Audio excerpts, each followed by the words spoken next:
One molecule lands on a pocket nowhere near where the chemistry happens, and the enzyme speed jumps 40-fold. No molecule was added to the active site. This is allosteric enzyme regulation. Here is the enzyme. Two subunits locked together. The chemistry happens in the active site on top, a cleft that grips the substrate. Right now the jaws are clamped shut. This is the tense, or T, state. But there's a second pocket, far from the active site, on the enzyme's flank, the allosteric site. Allosteric means other shape. A signal here will reshape something over there. An inhibitor docks at that distant allosteric pocket. The signal ripples through the whole protein and locks it deeper into the tense state.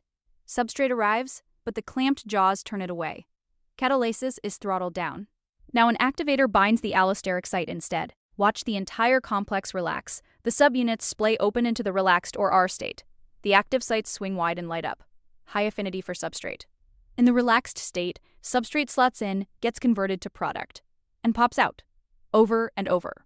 Same enzyme, same active site, but the rate has surged because a regulator at a distant site flipped its shape. Here's the twist. The subunits cooperate. Once one flips to R, it nudges its neighbors to follow. So the response isn't gradual. It's switch-like. That sigmoidal, all-or-nothing kinetics is the allosteric signature. Underneath it all, the enzyme is constantly flickering between T and R on its own. Effectors don't force a new shape, they just bias the balance. Inhibitors stabilize T. Activators stabilize R. That's the monodiamond Changeos model. This makes enzymes self-tuning. The end product of a pathway often loops back as an inhibitor of the first enzyme. Feedback inhibition.